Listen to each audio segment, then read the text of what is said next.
if I can do it, you can do it. I don't have a fancy degree. I didn't have this great upbringing. I didn't have any of these things tilted in my favor. If I can do it, you can do it. Can I do it again? All that stuff, especially after 2.5 years of getting hit in the head every day. You're waiting for it. I was never waiting for it before. I was excited about tomorrow because every day got better until it didn't. If you're an entrepreneur and you're working 60 hours a week, there's no such thing as balance. You can't be a good husband. You can't be a good wife. 80% of success in anything is psychological and 20% is mechanics. And everybody wants to know the mechanics. It's the mindset that's screwing them up almost 100%. Welcome to Inspired by Success, the podcast where I deep dive into the mindset of successful entrepreneurs, CEOs, and thought leaders. Get ready to be inspired and gain valuable insights to unlock your true potential. Transform your financial future with this episode sponsored by KE Financial Services. What would you do if you lost everything? Your successful multi-million-dollar business, your employees, your revenue stream? For most, it would be devastating and demoralizing, but not for our guest today. When the 2008 real estate bubble burst, Jason Roberts faced a significant setback. However, armed with an unstoppable mindset, he accomplished what many would consider impossible. He transformed from bankruptcy to millionaire status in less than a year. But what truly distinguishes him isn't just his remarkable resilience, it's also his relentless commitment to empowering others to achieve greatness as well.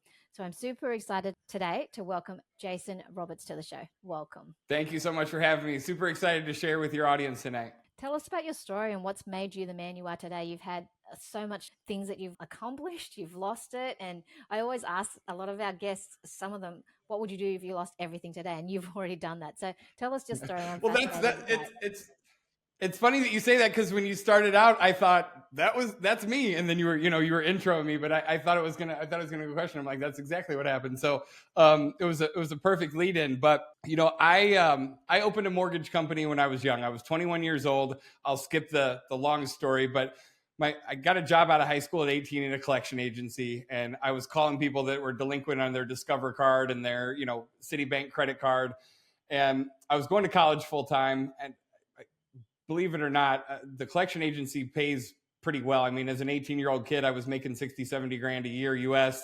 And, that was 20 something years ago. So that was good money. And, my parents split when I was young. My dad bailed. And so I didn't have a whole lot of positive influence. My mom is a beautiful woman. She's a nurse, but she wasn't entrepreneur. She wasn't go start a business. She wasn't thrive and make as much money as you can. Her focus was taking care of her kids, which is beautiful, but it wasn't a driving, go out and accomplish for me. So I took that job at the collection agency, and as 18 years old, I'm saying, 60, 70 grand a year is more than my buddies are going to make when they graduate from a 4-year university. So maybe I'll just stay here.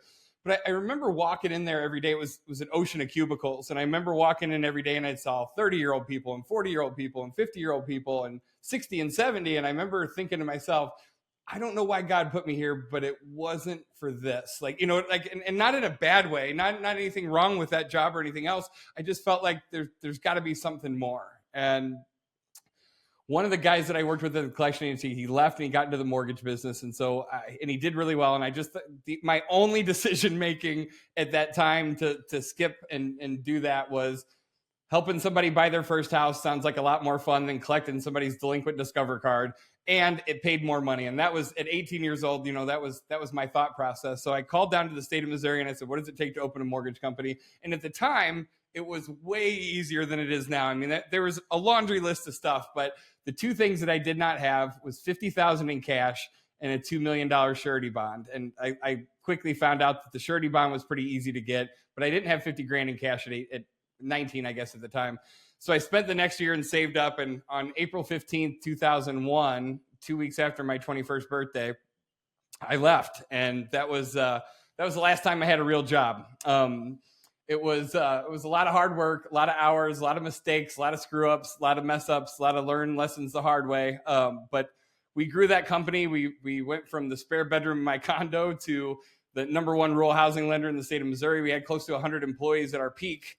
And it was, more money than I ever dreamed of making or earning. At a point we were about $20 million a year in annual revenue, which I'm sure, a lot of people have bigger businesses than that. But for 22, 23, 24 years old, it was a lot of money. I was a slave to it, but I would have told you that I loved it. I mean, I worked from 5:30 in the morning till midnight, 6 or 7 days a week. And that was the grind. You know, I would subscribe to that.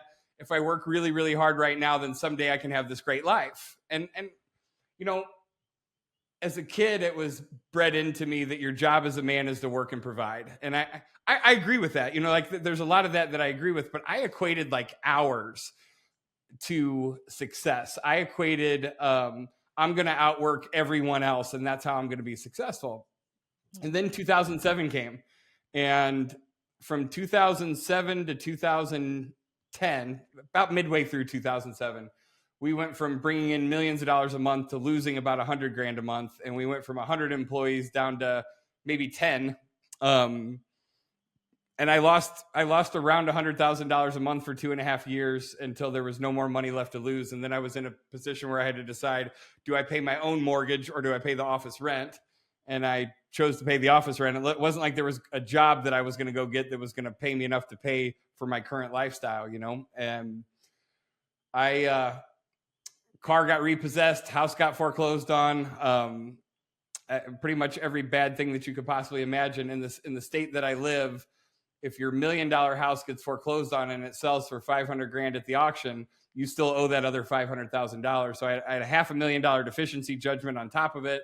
And it was just like, it was a dark 2.5 years of life for me. And I'm a positive guy, you know, like I wake up in the morning and I'm happy and I'm grateful and I'm optimistic, and I'm not that person, you know, but like when life kicks you in the head on a daily basis for a couple years, you don't always feel like getting up the next day. And I probably did get kind of in a dark place. And then one morning I woke up and said, I got to do something about this. You know, if it's going to be, it's up to me. I got to get up and I got to work. I got to figure something out. And that was, you know, I went from being a multimillionaire to homeless in a 2.5 year period of time. And I was too proud to ask for help. I was too proud to move in with family. You know, I was the one that everybody looked up to. And now I had lost everything that I'd worked all those years for, you know, but by no fault of my own. I wasn't over leveraged. It wasn't out of whack. I mean, we woke up one morning and nobody was buying our loans anymore. Wow. So how did you get yourself out of that situation? Because, you know, you mentioned you became homeless, but what did you do? What are the steps that you did to build yourself up, and so fast as well? I lost everything financially. I didn't lose everything up here. I didn't lose everything that I had learned in all those years of business and mentors and mastermind groups and you know what I mean? And just being around people that succeeded. And so first thing I had to do was get myself up. First thing I had to do is say, okay, no more feeling sorry for yourself. Get up, do something different, take action, figure it out. You know, I tell people every day, like, focus on where you're trying to go, and the how you're going to get there will show up. People get so caught up in the details of how am I going to get to $1 million a year in revenue? How am I going to get to 10 million a year in revenue? How am I going to get to set the target? And just like anything else, when you're driving down the highway, if I said, how many red cars did you see tonight on your way home? You would say, I don't remember. But if I told you to look for red cars tomorrow, you'd see 100 of them. It's the same thing. And so I knew we needed a new blueprint. I knew we needed a new recipe, a new business to follow. And I was done with the mortgage industry. It was a hard business to begin with. And then when the market collapsed and it got super regulated, I just didn't have it in me to be a slave to my business anymore. I didn't have it in me to do that. And so truth be told, I went to a free 4-day seminar on how to flip houses, on real estate investing. And granted, I had a real estate background, but I didn't have a background in flipping houses. I didn't have a background in determining repair value of houses. I didn't know anything about that world, but I knew enough to hire a mentor to find somebody that is doing what I'm trying to do at a high level and just copy their recipe, copy their blueprint. People make business harder than it is. And I'm not saying it's not hard, but we make it harder than it is. Find somebody that's getting the result that you're out to get, and model what they're doing. You know, if you want to be a national championship bodybuilder, find a national championship bodybuilder and eat what they eat and lift what they lift and exercise how they exercise. And you're going to get really some real results over time. So I found somebody that was getting the results that I wanted to get. And our very first year, we did 111 houses. We made $3.6 million. And I'm not saying, hey, look at me. I'm saying that broke, homeless, wiped out, no money, no resources, no nothing.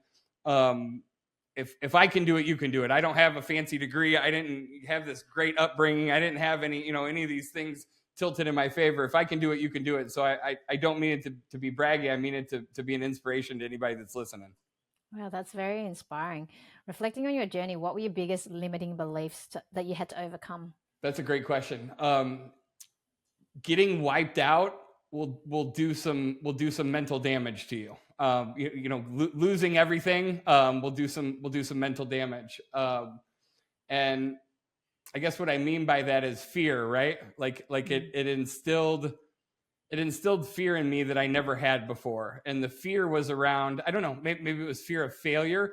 I can tell you for sure it was fear of being broke again. And so we did really well, but I held myself back. We passed on a lot of opportunities that I didn't take because I was afraid of going back, and I was afraid of my debit card getting declined for a pack of ramen noodles and some bottled water. I mean, like, that was something I never experienced before in my life, and I definitely didn't want to feel that again. So I definitely, because of that, I had some limiting beliefs around, like, did I get lucky the first time that I created a business? Did I, can I do it again? Am I enough? All that stuff, especially after 2.5 years of getting hit in the head every day. You're waiting for it. I was never waiting for it before. I was excited about tomorrow because every day got better until it didn't. But while I think some of our greatest lessons in life come from some of our greatest pain. So while it was one of the worst things I've ever been through in my life, while I was going through it, looking back on it, it was one of the best things that ever happened to me. Yeah, they do say that some things do happen for a reason. That's happening for you, not to you. Why do you think that? What are the key lessons that situation taught you? I'm just curious to know, now that you said that you're looking back, but what are some of the key lessons? I think your resilience mindset just developed as well, but your self-awareness and the limiting beliefs. But what else did it teach you? Lots of things. One of them, and not everybody's going to agree with this, and that's okay, but one of them for me was, if you don't owe money on things, no one can take them away. So, like debt. I swore off debt for, I bet it was 10 years after that. I didn't finance a single thing, and I like nice stuff, but if I want $100,000 truck, I got to go make $100,000 so that I can write a check for it. Otherwise I can't afford it. And before, I looked at everything like, well, if I can pay the $2,000 a month payment, then I'm fine. And I made, I made more than I needed. We went 2.5 years losing money before we ran out. So, I mean, by normal standards, that's probably pretty good. But one of the biggest lessons I learned is to stay away from debt as much as possible. And now we can have the good debt, bad debt conversation. I get it. We use debt today for we own apartment buildings and shared housing and lots of different things and different types of businesses. And so there's some minor debt on some of those things, but even that I don't really dig. So that was one of them for sure. Another one of the lessons that I learned was I had a mentor come through at the time, and he said, Jason, I know a lot of guys like you. He goes, and he said this to me point blank, first time I met him. And he said, you're nothing special. I know all kinds of guys like you. You make millions of dollars. You think you're something, but every other area in your life is being sacrificed. You're sacrificing your friendships. You're sacrificing your relationships. You're not a good partner. You're not a good son. You're not a good brother. You're not a good friend, and you're not good to yourself. And I was like, who the hell are you? Who are you telling me all this? But he was right. But I wasn't ready to hear that. And that conversation didn't go well. And I asked him it was kind of a challenging thing, but I'm so thankful that he did that, because I needed somebody to kind of get in my face and say, wake up. But when he was walking out, he said, none of what you've done is impressive to me. He said, you know what would be impressive to me? And I said, what's that? And he said, if you could make even more money than you're making now, if you could help even more people than you're helping now, and you could do that in 3 hours a day instead of 15 hours a day, now that would be impressive. But working 15 hours a day and being a slave to your business and neglecting everything else in your life, that's not impressive to me. If you could figure out how to do it in 3 hours a day and have a life right now, that would be impressive. And that was the first time in my life I ever heard anything like that. That was the first, that was so foreign to me that I immediately repelled it. And then being in that group, I started to see people that were, working 4 or 5 hours a day. They were working 20, 30 hours a week, and they had these thriving businesses, and the businesses actually did better when they got themselves out of the way a little bit. And so I've literally helped hundreds, if not thousands, of entrepreneurs at this point transition from solopreneur to entrepreneur and get themselves out of the way and get off the assembly line and have a life now, because it doesn't take that. And I know there's a lot of gurus running around, that are preaching the work 20 hours a day message and all that. And hey, I mean, I'm no stranger to hard work. I mean, I probably logged more hours than most, and the same as a lot, and some probably more than me, but I will tell you there's a better way, and I've proven that, and I've seen it over and over again. Okay, before we get into the strategies, as I'm curious to know about those strategies, one more question about the mindset question. How do you help people develop an abundance mindset, especially when people have faced severe challenges, lost things, or the economy is doing bad? How do you help people change their mindset and still have an abundance mindset? So I think this might be the most important thing that we talk about on this whole call. I believe that 80% of success in anything is psychological and 20% is mechanics. And everybody wants to know the mechanics. It's the mindset that's screwing them up almost 100%. Clients that I have that have booming, thriving businesses that call me when they're freaking out and saying the business is changing, that something's going. It's almost always a mindset shift that happened to them, and so they're believing these things that are happening that aren't. Our subconscious mind has 60 to 70,000 thoughts a day, every day, and 90% of them are the same thoughts as yesterday. And they're not positive thoughts. They're not empowering thoughts. They're negative thoughts.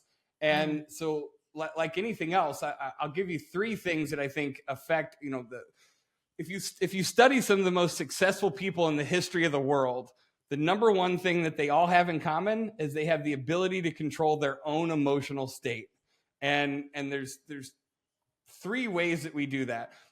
Patterns of focus, or what we focus on is number one, what we focus on, the meaning that we give it, and the action that we take. So everything that comes into my world, whatever I choose to focus on, what I focus on is what I'm going to feel, right? And so that's the first part, is what we focus on. The second part is the meaning that you give it. And that's why you can have 100 people witness the same thing, but it means something. We all have our own unique map of the world. None of us really actually experience real reality. We experience the map of reality that we've created over our lifetime. And so different things mean different things to me than they may mean to you. You could interpret a situation completely different. And so one of the things that I help people hone in on is their pattern of physiology, their pattern of focus, and their pattern of language. And if you look at those 3 things, they're patterns. And what is your physiology pattern like? Pay attention next time you're not feeling great. Pay attention next time you're feeling kind of down and look at your physiology, look at your body, look what you're doing. And if you catch yourself in that place, get up, move around, interrupt the pattern as quick as you can. The second thing is your pattern of focus.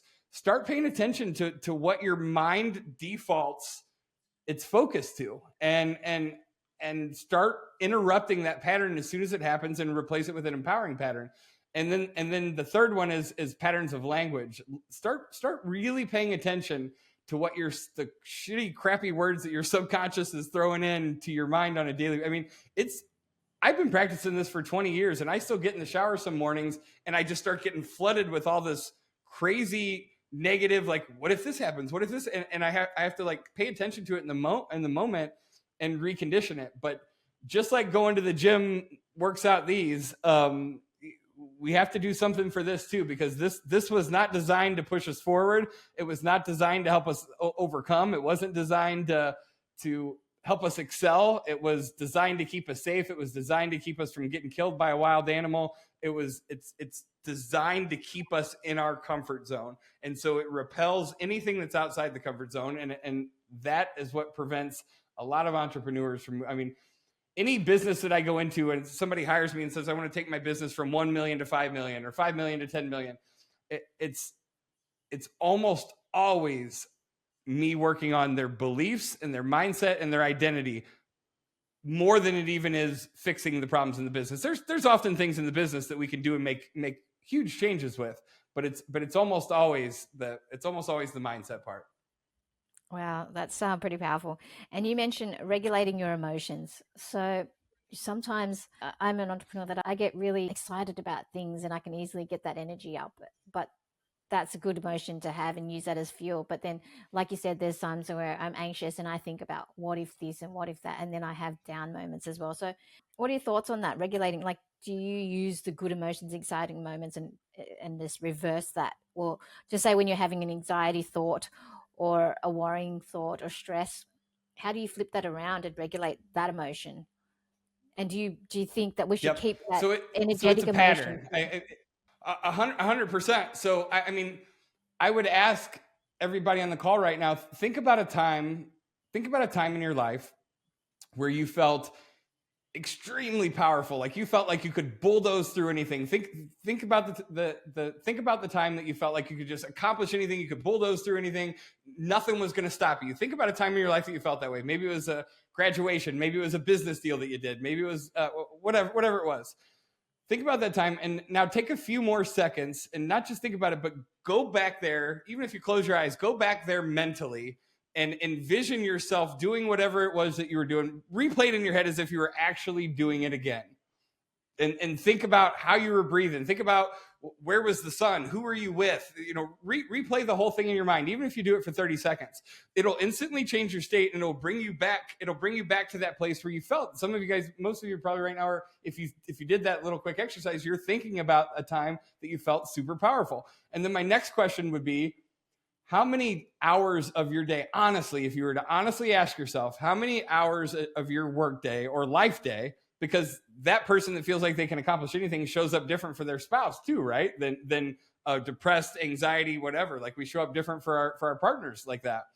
But I mean, really think about how much of your day are you spending in that peak state? And most people I come across when I ask them that question, run through it, the answer is less than 30 minutes. And sometimes it's, sometimes it's not at all. And sometimes it's like 30 minutes to an hour.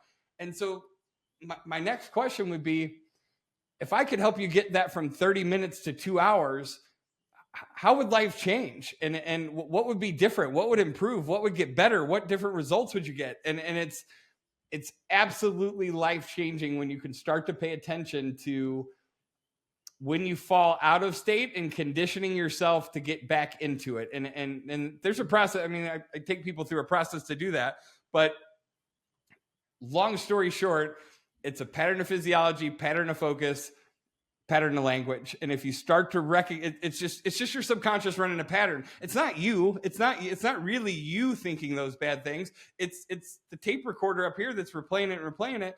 And if you can condition that thing, that when it starts to think about the negative anxiety things, you immediately replace it with the positive, you'll start to, anytime it tries to go to the bad place, it'll automatically go to the good place. It takes time. It takes practice. There's a process for it, but it absolutely works.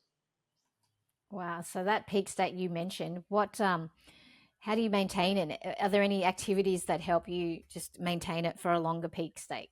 Yep. So I'll give you, I could talk about this all day long, and I actually take people through a 16-week process to rewire this. So that there's a lot of tips and tricks and a lot of processes I can give to make things better. But one of the things I would encourage you to do is find something that alters your state. So I have this Tony Robbins video. It's like 11 minutes long, and it's saved on my phone. And anytime I listen to it, it immediately changes my state. So anytime before I go on stage, before I speak, before I host a call, before I any of that, like even on breaks, like, if I'm on stage for an hour and a half and then there's a 10-minute break and then I go back on, I'm walking down the hallway listening to that just to bring myself back into the best possible state that I can, so that when I get back up, I can deliver to the best of my ability for everybody that's listening. So there's simple things like that, or a song, that maybe there's a particular, we all have a song that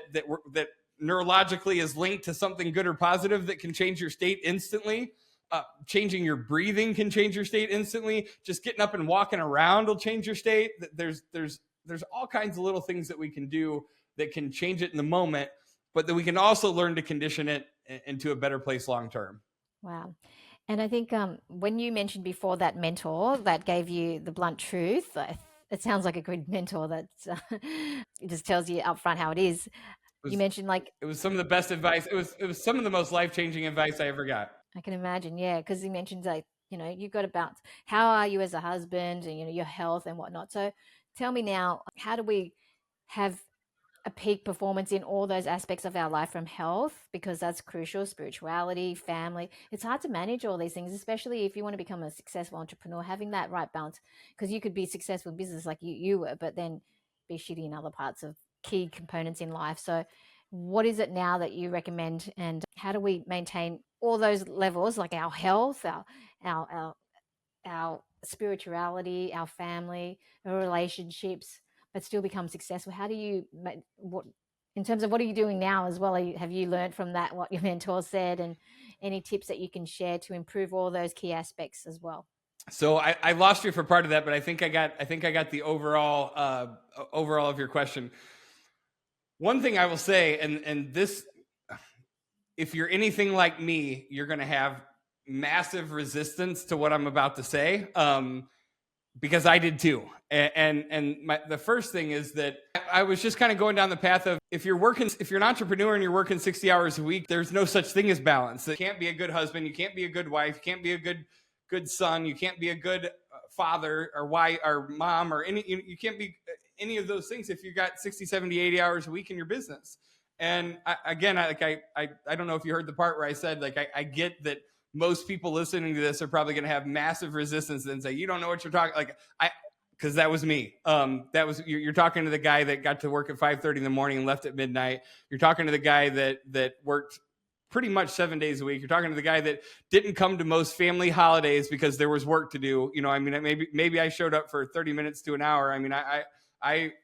I'll run neck and neck with anybody listening that resonates with the workaholic thing. That was me, and I sacrificed a lot of life for that. So I would ask you the same question that mentor asked me, and just the question is, what if? Maybe it's not possible for you. I don't know. It's been possible for me. It's been possible for a lot of people that I work with. But what if? What if you could figure out a way to get more accomplished in 5 hours a day than you've been getting accomplished in 15 hours a day? What if? And just start asking better questions, and you start getting better answers. I extract entrepreneurs out of their business for a living, and I'm really, really good at it. And it doesn't result in a cut in revenue. It almost always results in skyrocketing revenue. And every single entrepreneur I sit down with, they all say this, whether it's a doctor, whether it's a lawyer, whether it's a dental practice, doesn't matter what, they all say the same thing. Jason, your businesses are different than mine. I'm a doctor. You don't understand. They all say you don't understand. And every time. And I always say, respectfully, you don't understand. And I'm not trying to teach you how to be a better doctor. You've got that. You're going to run circles around me there. I'm going to teach you how to become a better entrepreneur. You didn't go to school to be an entrepreneur. You went to school to be a doctor or a lawyer or whatever it is. I'm gonna fill in the blanks with the entrepreneurship part. Almost every solopreneur that turns entrepreneur, they were really, really good at something in particular. And they, like being a dentist or a doctor or whatever it was, a salesperson, whatever. And they say, I'm really, really good at this one thing. So then they go and open up a business in that same line. And if you've ever read the book, The E-Myth, that's the most common situation that I run into, is somebody that's really, really good at a part of a business. And then they say, well, I'm the one that's responsible for the revenue. I'm the one that's responsible for all these good results. So I should go open up my own business, which I don't disagree with. Maybe you should, but this is a whole different world and a whole different skill set. And so we've got to learn new skills, or we at least have to build a team that has those skills. Yes, I totally agree. That E-Myth, that book, E-Myth Revisited, is that the one that is just talking about how you just got to just get the people in place, the right people, and not focus on the low value tasks too. Is that one of the strategies that you can give us in terms of working less and then focusing on the core things that are bringing in revenue? What tips do you have to help entrepreneurs do that? So instead of working 15 hours a day and just focusing on the key strengths, would you just put a list down? Because I personally, what I did is just got all the lists that I knew that was just like admin tasks that weren't going to generate revenue, that took too much time. And then I trained somebody else to do that. And then from there, I could focus on growth. But have you got any other strategies or tips that you can give? It's a great question. I'm always going to defer first to sales and marketing. If we're not bringing in business, there is no grow and scale. I learned this, 80% of sales come from 20% of your salespeople. If you have any type of business that revolves around a sales floor, I've built some of the biggest sales floors in the United States. I built the largest life insurance call center in America, and was sold several years ago. I'm not saying, hey, look at me. I'm saying that I've just screwed up and made more mistakes than most. And so in screwing up and making mistakes, you learn a lot of lessons. And if I can gift you with the lesson, then you don't have to go through the mistake. But lead gen and sales, super important. And the management of that is just as equally as important. My first job, when I told you I worked at the collection agency, I was in the top 3% of collectors at that company. And I don't know, maybe there was 1,000 employees or something when I left there. So that was pretty good. And I had that track, I did good and I worked hard and I worked extra hours. And every single time if I got up to go to the bathroom, very often, if I got up to go to the bathroom and I came back, by the time I got back, there was a manager standing at my cube that said, "Where you been?" And I'm like, "I went to the bathroom. Where you been?" And it was, and he's looking at this report and he said, "Well, I show that you walked away from your desk at 10:01 and it's 10:09. It took you 8 minutes." And I thought that was so crazy. And I'm not saying that you need to do that. I'm not saying that you need to be that crazy. What I'm saying is I work with all kinds of entrepreneurs that don't have metrics or don't manage the metrics around their sales and marketing. And if we want to scale that, if you really want to scale and grow fast, we've got to be experts at knowing our numbers, knowing our metrics, and having stop loss, having some mechanism in place. I can't tell you how many times I help somebody open a new sales department, and they've got salespeople that are and we're 4 months in, and the sales department isn't getting results, and they're like, yeah, but they need more training, they need more. One of the biggest things that I can share with you in 24 years in business is one of the biggest mistakes I made for the first 10 years is I invested almost all my time trying to get the bottom salespeople, trying to teach them to be better.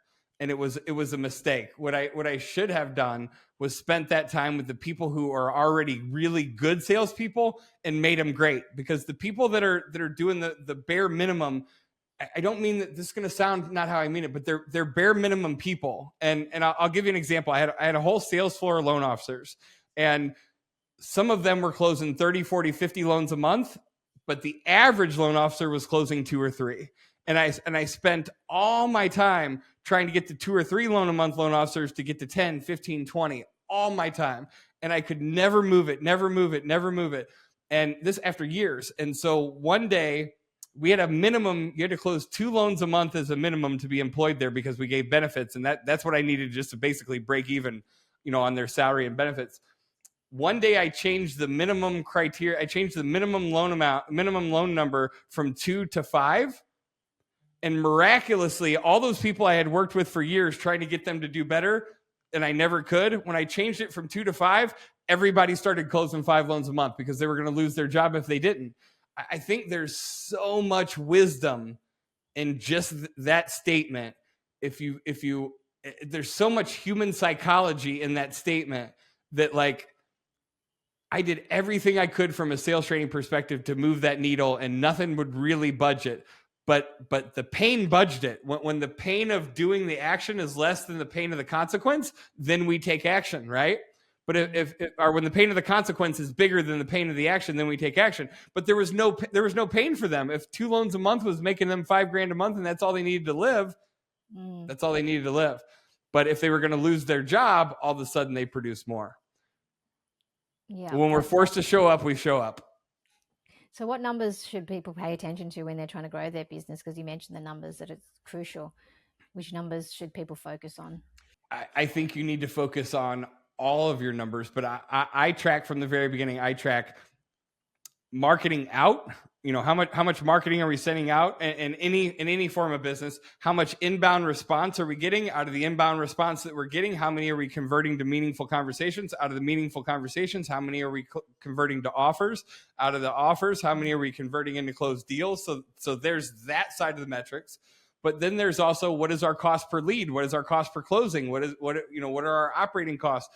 Understanding really how to read a P&L and balance sheet and profit and loss every month. Understanding where are we really making money and where are we not. I can't tell you how many multi-million-dollar businesses I come across that are running blind. And I can say for myself, for the first probably 7 or 8 years I was in business, my mindset was, as long as we're making more than we're spending, we're good. I mean, that, as crazy as that sounds, I'm running a multi-million-dollar business with the mindset of, as long as we're making more than we're spending, we're good. And I mean, in aspects of that, that's true, but that's not the way to grow. That's not the way to scale. That's not the fastest path anyway. Yes, I totally agree. Let's talk about a bit about gratitude, mindset. And I'm curious to know, you're very driven, you're energetic. What's your why in life? Why do you do what you do? It's a good What question. drives you? I used to struggle with this a lot. I've always been good in the business world. I'm not saying, hey, look at me, but I've always been the guy that people around me say, everything you touch turns to gold. And you know what? And don't get me wrong, I busted my ass for it, but I've always, it's a God-given skill also at the same time. And I always struggled with it to the point where I went on a mission trip one time, and I was kind of like saying, God, why? Like, why did you bless me with this skill to be able to quickly build business? I've built 10 companies that have grossed over $1 million their very first year in business. And I'm not saying, hey, look at me. I'm just saying, like I got it figured out, but for what? For what? So I can glorify myself, so I can say, hey, look at me, so that I can make money. And you know what? And I get those things are important, but I battled with that of like, there has to be a bigger reason. And one of my mentors asked me to get on stage right after I got wiped out and I got back on my feet. He asked me to get on stage at an event in St. Louis, and he asked me to teach like 300 of my competitors exactly what I was doing in my business that got me back on my feet. And I said, absolutely not. That's the craziest thing I ever heard in my life. Definitely not doing that. And he looks at me and he goes, well, you can choose to have an abundance mindset, or you can choose to have a scarcity mindset. And it looks to me like you've chose a scarcity mindset. Good luck with that. Click. And he hung up. And I, like, this is a second. I'm like, where do I keep getting these jerk mentors? But it just kind of like ate at me for the next week or two. And I'm an abundance guy. Like, I'm a helper. I'm a giver. My mom, my biggest complaint with my mom when I was younger, she's like, you always pay for everything for everybody. You're always paying for your friends' gas, and you need to quit doing everything for everybody. Like, that was just inborn in me. And so like that was eating at me. And so finally I called him back and I was like, fine, I'll do it, but I don't want to do it. And I'm not happy about it. Anyway, I got on stage. I taught my heart out. I didn't hold anything back. And there was a big line of people to talk to me after I got off stage. And the first guy that came up said, and he was in tears and he could barely talk. And he said, I seriously tried to kill myself yesterday. I contemplated suicide. I'm going through right now what you were going through a year ago. And I didn't feel like there was any way out, and I just wanted to end my life. And somebody told me that this business event, that I should at least just go. And so I told myself I was going to go one day, and if I didn't get the answer, I was done with life. And he said, you gave me hope. If it wasn't, your story gave me hope, and I feel the strongest that I've felt in a long time. And he said, if a guy like you can do it, I can do it. You know what I mean? It was so cool. But it was like in that moment that I felt for the first time ever in my life at 30 years old, that I understand in some capacity why God put me here. And it's not all just about what I can do for me. It's that my story and my journey can impact others in a positive way, and give them hope, and give them courage, and give them strength to push forward and move forward and make their life better, which has a butterfly effect out. And I'm blessed to be able to do that. Wow, that's so beautiful there. Who have been your biggest inspirations, your biggest mentors, books, like it sounds like you've had a couple of crazy mentors there, but that they've been they were helpful in good. your That was life. exactly what I needed. I needed somebody to get in my face. I mean, you don't want the trainer at the gym that says, okay, that's good enough. You want the trainer that's like, one more. You know what I mean? Mm. It doesn't always feel good. Like, we don't always like it. But sometimes it's what we need. Right. Yeah. I could name a lot that have had different inspiration in different ways, you know, like Jack Welch from running a business. Stephen Covey was super powerful for me in my early 20s.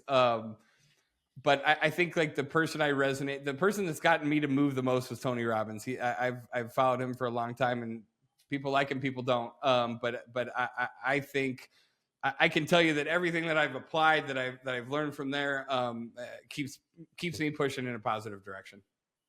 I love it. You got that energy vibe from him. Is it similar, like high energy from him? So, no, that's great, and it helps. Well, thank you. I appreciate that. It brings a lot of positivity when you're energetic. It creates a lot of good energy as well. What are you excited about for the future? What's to come? Gosh, we got a lot going on right now. I've been teaching on stage for the last 10, 11 years, and in a certain genre of business. And I just like, and I've been almost more passionate about the self-development side than I have even the business side, because having worked with thousands of people, I see that I mean, we can cover all kinds of business stuff, but if the mindset's not right, it's almost always that. And so I've gravitated to that over time. So Lucy and I started a group called Transformation Nation, just 3 or 4 months. It's been on my heart to do for 10 years. And the whole thing is about empowering people, lifting people up, giving them the tools to succeed. You know, there's a recipe for success. That there's a reason why some people can duplicate it over and over and over again, and some people struggle and never figure it out. It's because there's a process. There's a system.